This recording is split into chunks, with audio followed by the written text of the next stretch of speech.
Hi friends, today we are going to discuss telemedicine practice guidelines, how to prescribe medicine online. Myself, Dr. Suresh Badabhat, Head of Telemedicine Center and also Professor of Psychiatry, NIMANS, Bangalore. Before I start my presentation, I would like to have a disclaimer. Whatever the presentation I am doing, it is of academic purpose only, to make awareness of the guidelines. If you would like to have any kind of legal opinion, please do contact your advocate. Along with this, I also request you to go through the recent telemedicine guidelines which has been released by Ministry of Health and Family Welfare. This is the guideline which was recently released on 25th March 2020. So the first question is, can a RMP prescribe medication on telemedicine, that is online? And if he can do it, what are the prerequisites he has to fulfill before he prescribes medicine online? Yes, RMP is allowed to prescribe medicine online. Prescribing medicine via telemedicine consultation is a professional discretion for the RMP. What does it mean, and also what is the prerequisite requirement?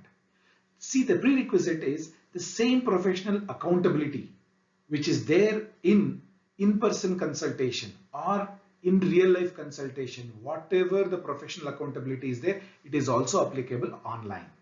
So that is the prerequisite. Second, he has to be an RMP, and also RMP has to prescribe medicine only when he has got all the information, he's got all the investigations, whatever required for diagnosis. Once he is able to reach a diagnosis, or what we call it as a provisional diagnosis, then only he is allowed to make the diagnosis and prescribe medicine.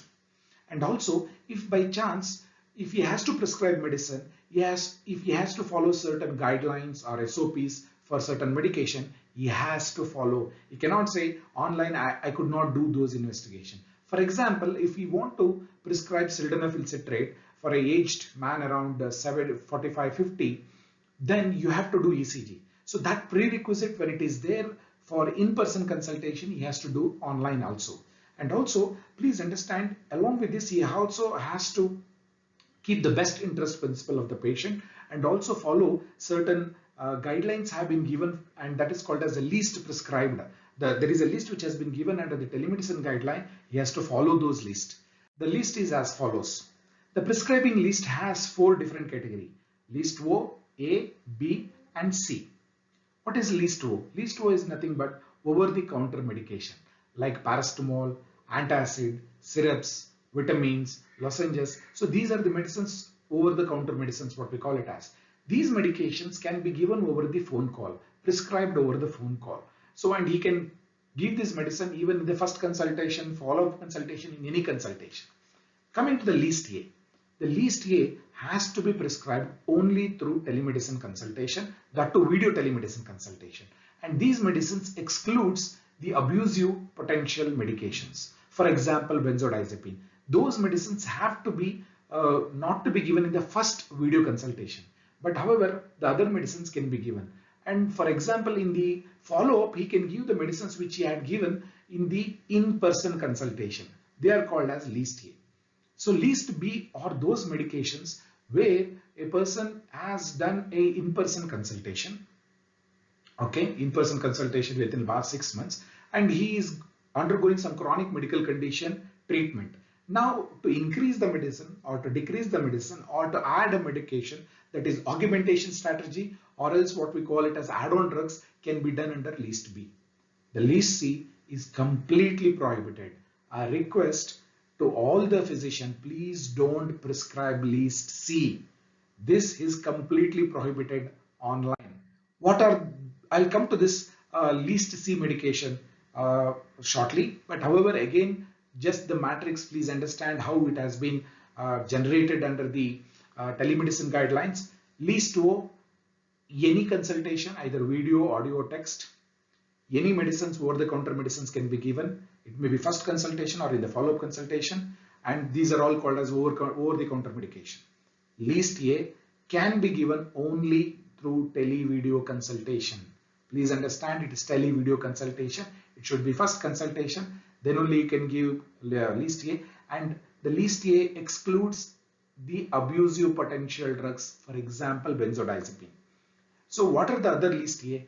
The list A also has follow-up medication.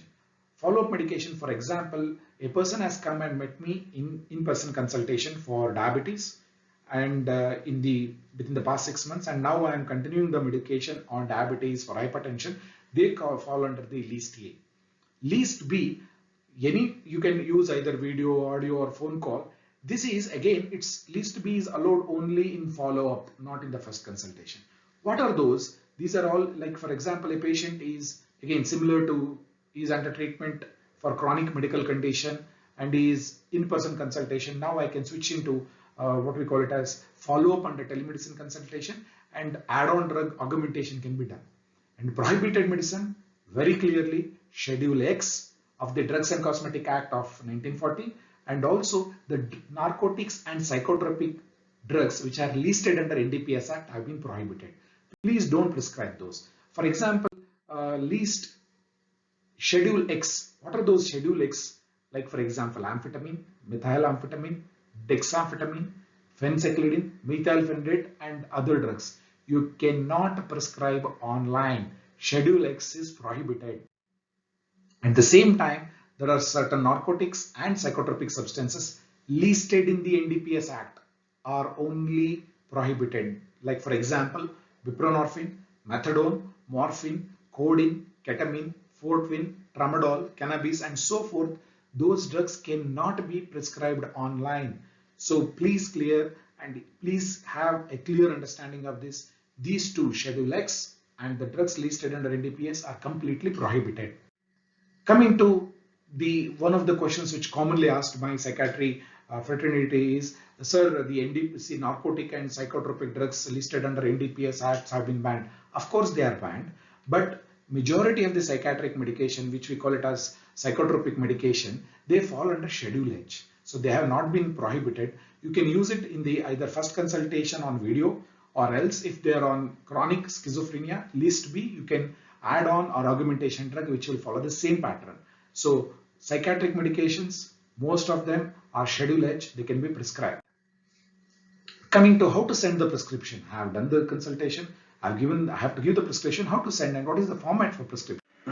Issuing the prescription is almost similar to the in-person consultation. They have to follow Indian Medical Council regulation, same counseling, and so same prescribed format has to be followed. And sending the prescription, once we have written, we have to send the prescription. The prescription can be sent through photo, scan, digital copy of the signed prescription, or e-prescription. And it can be sent through either email or any messaging platform. So this has been kept open so that the doctor can send the prescription without any hesitation, even on any messaging platform. That is the beauty of our telemedicine guidelines. It has been so open so that the doctor can help the patient without having a hi-fi, what we call it as software. And also, if by chance the doctor says, I have my own pharmacy, okay, I have my own pharmacy, my friend has their own pharmacy, I will send my prescription directly to there, and the patient can go and collect the medicines there. Before he does this, the guidelines have a clear cut, what we call it as, made it sure that the doctor needs to take explicit consent from the patient, telling that yes, I have given the consent to the doctor to send the prescription to a concerned pharmacy. So he has to have explicit consent before he can send the prescription to a particular pharmacy, and these are the important guidelines. And coming to the format of writing the prescription, this is how the prescription is. First, and the registered medical practitioner's name, age, qualification, contact details, address, date and time, and name and address of the patient, age, gender, height, weight, and LMP has been mentioned. On the left hand corner, chief complaints has been clearly mentioned. Relevant history, treatment history, examination findings, suggested investigation, provisional diagnosis, and diagnosis. Please do understand, without diagnosis or a provisional diagnosis, writing a prescription is considered as misconduct. So please don't do that. At least have a provisional diagnosis. And similarly, you have to write the name of the medicine in capital letter, and it should be a generic name rather than the brand name. Along with this special instruction at the bottom, RNP sign and signature. Along with this, there is one more important, what they call it as information has been put. The prescription is generated through a teleconsultation, and it should be written at the bottom. The last slide, the caution. Prescribing medication without any appropriate diagnosis or a provisional diagnosis called as a professional misconduct. So, and also they follow the teleconsultation guidelines, categories of medication list O, A, B, C. Please do follow that and don't prescribe the list C on telemedicine consultation. Now, if you are empowered, please do go and write those prescriptions without hesitation, following all these guidelines and help our patients. Thank you very much.